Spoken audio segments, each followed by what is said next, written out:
ओं शुभंकर्ये नमः। गुरु ब्रह्मा गुरुर्विष्णु गुरुर्देवो महेश्वरः गुरु साक्षात् परब्रह्म तस्मै श्री गुरवे नमः। निखिल श्रेयोदायिनी सर्वकार्य सिद्धिप्रदा परब्रह्म स्वरूपिणी शुभंकरी नमोस्तुते। अस्मत् श्री गुरुचरणारविंदाभ्यां नमः। श्री श्री श्री गणपति सच्चिदानंद सद्गुरुभ्यो नमो नमः। आदित्याय च सोमाय मंगलाय बुधाय च गुरु शुक्रः शनिभ्यश्च राहवे केतवे नमः। ओं श्री शुभंकर्यै नमः। తల్లిదండ్రులు కుటుంబ సభ్యులు ఒక విందు వినోదానికి హాజరయ్యి మిమ్మల్ని చాలా మెచ్చుకోవటం కూడా సింహరాశి వారిని ఈ యొక్క అక్టోబర్ 17 పౌర్ణమి తర్వాత మనం గమనించవచ్చు. అనుకున్నటువంటి కొన్ని పనులు కూడా అక్టోబర్ 17 పౌర్ణమి తర్వాత వేగాన్ని పుంజుకుంటాయి. గృహ నిర్మాణ విషయంలో కొంత ఆర్థికపరమైనటువంటి కొంత ఇబ్బంది పడుతూ ఉంటారు. ఆ ఇబ్బంది ఈ యొక్క పౌర్ణమి తర్వాత క్రమేపీ తగ్గుతూ వస్తుంది. అలాగే వాస్తుపరమైనటువంటి గృహాన్ని కొనుగోలు చేయటానికే మక్కువ చూపండి సింహరాశి జాతకులు. పితృదేవతల యొక్క అనుగ్రహాన్ని తప్పనిసరిగా సింహరాశి జాతకులు పొందాలి. తమ యొక్క తండ్రి కానీ తాత కానీ తల్లి కానీ ఇత్యాది వారు ఎవరైనా కుటుంబంలో గోత్రీకులు కానీ ఇంటి పేరు వారు కానీ మరణించి ఉంటే వారిని స్మరించుకోవటం చాలా అవసరం. వారి యొక్క అనుగ్రహము లేకపోతే సింహరాశి వారికి అపజయాలే తప్ప విజయాలు ఉండవు. విదేశాలలో కానీ ఇక్కడ కానీ ఉద్యోగ ప్రయత్నములు చేసేటువంటి వారికి సత్ఫలితాలను ఇస్తుంది అక్టోబర్ 17 తర్వాత గోచారమృత్యా సింహరాశి జాత వారికి. ఆ యొక్క సింహరాశి జాతకులు సత్ఫలితాలను పొందగలుగుతారు.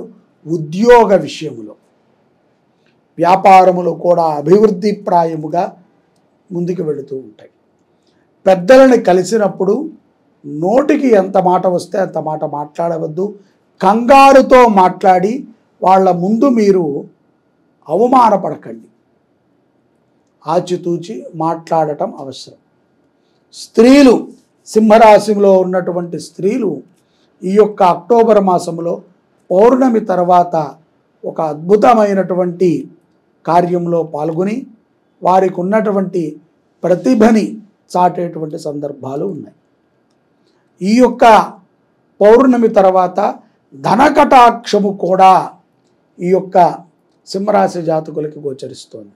ఆరోగ్య విషయంలో కొంత జాగ్రత్తని పాటించాలి. కుజుడు ఉచ్చస్థితిలోనే ఉన్నాడు, చాలా బాగానే ఉంటుంది. అయినప్పటికీ మనము చేసినటువంటి కొన్ని పాపముల చేత మంచి జరిగే సమయంలో మనని ఏదో ఒక రోగగ్రస్తుని కూడా చేయగలుగుతాడు కుజుడు. పాప పరిహారంగా మనము నిరంతరము కూడా అన్నదానము చేయటము సింహరాశి జాతకులకి ఉత్తమమైనటువంటి స్థితి.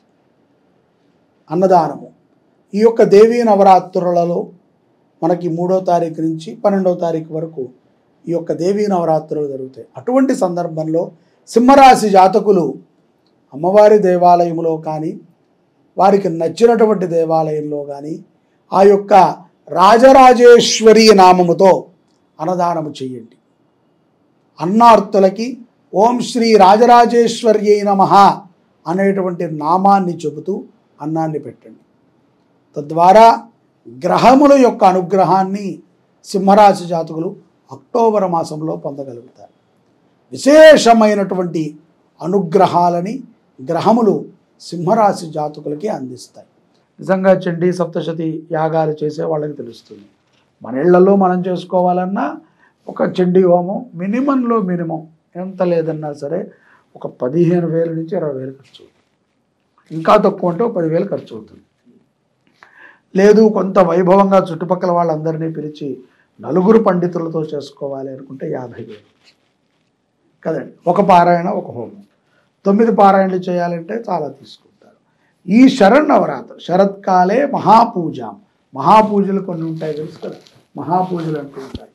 అటువంటి పూజా ఫలితాన్ని శరత్కాలంలో ఇస్తుంది. కాబట్టి ఆశ్వీజ మాసంలో శరదృతువు వార్షికం అంటే సంవత్సరానికి ఒకసారి వచ్చింది. ఈ సంవత్సర కాలంలో ఈ 9 రోజులు శతచండీ యాగంలో ఎవరమైనా సరే చక్కగా సంప్రదించి పాల్గొంటే వాళ్ళ గోత్రనామాలను ముందుగా నమోదు చేసుకుంటాం. ఎందుకంటే ఎక్కువ మందిని పెంచుకునే అవకాశం కూడా లేదు. ఎందుకంటే చేయించాలిగా, వాళ్ళు అక్కడికి వచ్చినప్పుడు మనం కూర్చోబెట్టి చేయించాలి. ఏదో జరిగిపోయిందండి అని అనలేము. అమ్మవారితో నేను ఇంత చెప్పినాక నేను ఆడుకోకూడదు, ఇంత చెప్పాక వాళ్ళు కూడా ఆకతాయితనంగా పాల్గొకూడదు. సో దాని శక్తి 2 పక్కలా ఉంటుంది. నాకు ఆ భయం ఉండాలి, చేసుకునే వాళ్ళకి ఆ భక్తి ఉండాలి. అలాంటప్పుడే యాగం యొక్క ఫలితము వాళ్ళకు అందుతుంది. కాబట్టి ఈ యొక్క శరన్నవరాత్రుల్లో శుభంకరి దేవస్థానంలో, మన సాయినగర్ ప్రగతి నగర్లో మన దేవస్థానం ఉంది కదా, అక్కడ హైదరాబాద్లో, అక్కడ మనం ఈ యొక్క యాగాన్ని ఈ యొక్క అక్టోబర్ 3వ తారీఖు నుంచి 12వ తారీఖు వరకు విజయదశమి పర్యంతము చక్కగా వైభవంగా చేస్తున్నాము. వివరాలు కావాల్సిన అనుకున్న వాళ్ళు చక్కగా సంప్రదించవచ్చు. సంప్రదిస్తే వాళ్ళకి ఆ వివరాలు చెప్తారు. దాని ప్రకారంగా వాళ్ళు యాగంలో పాల్గొనేటువంటి ప్రయత్నాన్ని చేయవచ్చు. ఈ యొక్క శతచండీ యాగం 3వ తారీఖు నుంచి మొదటి రోజు 3వ తారీఖున గణపతి పూజ, దీక్షాధారణ, అలాగే నవకలశ స్థాపన, అంకురారోపణ, అఖండ దీపారాధన.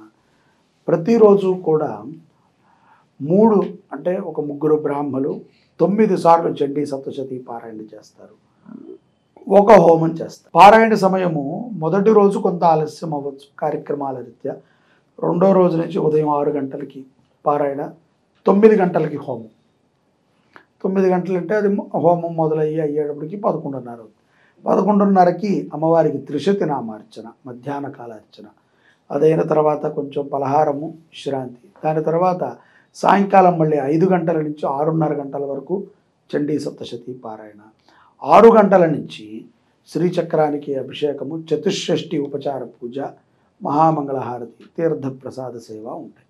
దీంతో అంగంగా ఆయా రోజులలో ఆయా నక్షత్రాల ప్రకారంగా ఉండేటువంటి పూజా కార్యక్రమాలు జరుగుతూ ఉంటాయి. విజయదశమి రోజున మనకి ఈ యొక్క చండీ యాగము ఆ రోజున ఉదయం ఉంటుంది. హోమమైన తర్వాత మహాపూర్ణాహుతి, బలిప్రదానము, అలాగే నవకలశ ఉద్వాసన, ఆ యొక్క నవదుర్గా కలశల యొక్క జలముతో అమ్మవారికిను మరియు భక్తులకి సంప్రోక్షణ. ఇంత విశేషమైనటువంటి శతచండీ యాగము యొక్క హోమరక్షాధారణ నేను చెప్తున్నాను ఘంటాపదంగా. ఎవరైతే గనక ఈ హోమ భస్మాన్ని తీసుకుంటారో అటువంటి వారికి ఎన్ని సమస్యలున్నా తొలుగుతాయి, రాసి పెట్టుకోవచ్చు. వారు నిశ్చల భక్తితో దాన్ని గనక పొందితే అమ్మవారి అనుగ్రహాన్ని వారు అతి సులభంగా పొందవచ్చు. కాబట్టి ఆ హోమరక్షాధారణ తర్వాత చక్కగా ఎవరైతే ఈ యజ్ఞానికి సహకరించినటువంటి దాతలు ఉంటారో వారందరికీ విశేషమైన ప్రసాదం. ఆ తర్వాత బ్రాహ్మలకి ఆశీర్వచనం. అంత కర్తువు చేయించినప్పుడు బ్రహ్మని పూజ చేయాలి కదా, బ్రాహ్మలకి ఆశీర్వచనం. సాయంకాలము శమీ వృక్ష సన్నిధిలో లలితాపారాయణ, శమీ వృక్ష పూజ.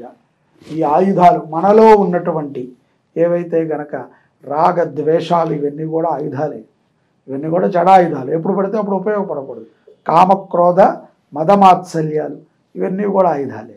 ఈ ఆయుధాలన్నిటినీ కూడా అనవసరంగా మనం ప్రదర్శించకుండా ఆ యొక్క శమీ వృక్ష సన్నిధిలో విడిచిపెట్టి ఉండాలి. రాగద్వేషాలు ఉండాలి, కామక్రోధాలు ఉండాలి, కానీ అవి మితంగా ఉండాలి, అమితంగా ఉండకూడదు. సో మనకు తెలియకుండా ఒక్కొక్కసారి అమితంగా వెళ్ళిపోతూ ఉంటాయి. సో అటువంటి బుద్ధితత్వాలన్నిటి, చెడు తత్వాలని అమ్మవారి సన్నిధికి వదిలి ఆ అమ్మవారి దగ్గర నుంచి మంచి తత్వాన్ని తీసుకుని విజయాన్ని పొందవచ్చు. దాని విజయదశమితో ఈ యాగం పూర్తవుతుంది. 3వ తారీఖు నుంచి 12వ తారీఖు వరకు అక్టోబర్ ఈ కార్యక్రమాలు జరుగుతూ